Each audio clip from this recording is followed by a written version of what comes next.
ശ്രീ ഭഗവാനോട് അർജുനൻ ചോദിച്ചു, സമാധിയിൽ മനസ്സുറച്ച സ്ഥിതപ്രജ്ഞനെ എങ്ങനെ തിരിച്ചറിയാം? എങ്ങനെയായിരിക്കും അയാളുടെ ജീവിതചര്യ? അയാളുടെ പ്രവൃത്തിയും പെരുമാറ്റവും സംഭാഷണവും ഏതു വിധത്തിലായിരിക്കും? ഇതിന് മറുപടിയായി ശ്രീ ഭഗവാൻ ഇങ്ങനെ പറഞ്ഞു, ഹേ അർജുന, സ്ഥിതപ്രജ്ഞന്റെ ലക്ഷണങ്ങൾ ഞാൻ പറഞ്ഞു തരാം. അതാണ് മനുഷ്യാവസ്ഥയുടെ പരമമായ ഉന്നതി. സർവകാമങ്ങളെയും നിശേഷം ഉപേക്ഷിച്ച് തന്നിൽ സ്വയം സന്തുഷ്ടനായി സ്ഥിതി ചെയ്യുന്നവനാണ് സ്ഥിതപ്രജ്ഞൻ. അവൻ ദുഃഖങ്ങളിൽ അചഞ്ചലനായിരിക്കും. സുഖത്തിൽ താല്പര്യമില്ലാത്തവനും രാഗവും ഭയവും ക്രോധവും അവൻ പൂർണ്ണമായും നിയന്ത്രിച്ചിരിക്കും. ശുഭങ്ങളിൽ സന്തോഷിക്കാതെയും അശുഭങ്ങളിൽ ദുഃഖിക്കാതെയും ജീവിക്കുന്നവന്റെ പ്രജ്ഞ സ്ഥിരമാണ്. ലൗകിക സുഖങ്ങളിൽ നിന്ന് തൻ്റെ ജ്ഞാനേന്ദ്രിയങ്ങളെ പിൻവലിച്ച് സ്വസ്ഥത അനുഭവിക്കുന്നവനാണ് സ്ഥിതപ്രജ്ഞൻ. അവൻ വിഷയസുഖത്തിൽ നിന്ന് അകലുക മാത്രമല്ല, അതിലെ രസാനുഭൂതിയിൽ നിന്നുകൂടി അകലുന്നു.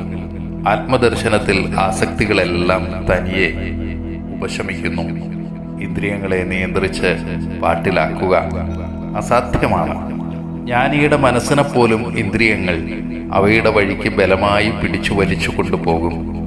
അവയെ സ്വന്തം വഴിക്ക് വിടാതെ നിയന്ത്രിച്ച് ആത്മാവിൽ ലയിപ്പിച്ചവനാണ് സ്ഥിതപ്രജ്ഞൻ. വിഷയസുഖങ്ങൾ സ്വപ്നം കണ്ടുകൊണ്ടിരിക്കുന്ന മനുഷ്യൻ അവയിൽ മുങ്ങിപ്പോകുന്നു. അതാണ് സംഘം. തിരിച്ചെടുക്കാൻ വയ്യാത്ത ഒട്ടിപ്പിടിക്കലാണ് സംഘം. സംഘത്തിൽ നിന്ന് കാമം ജനിക്കുന്നു, കാമത്തിൽ നിന്ന് ക്രോധവും, ക്രോധത്തിൽ നിന്ന് സ്മൃതിഭ്രംശവും, സ്മൃതിഭ്രംശത്തിൽ നിന്ന് ബുദ്ധിനാശവും ഉണ്ടാകുന്നു. ബുദ്ധിനാശം മനുഷ്യന്റെ വിവേകത്തെ നശിപ്പിക്കുന്നു.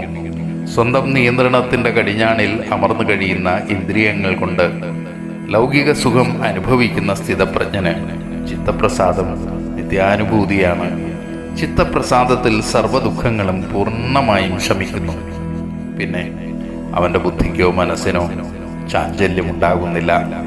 യോഗാനുഭൂതിയില്ലാത്തവന് ഏകാഗ്രബുദ്ധിയില്ല, ഭാവനയുമില്ല. ഭാവനയില്ലാത്തവന് ശാന്തിയും ഇല്ല.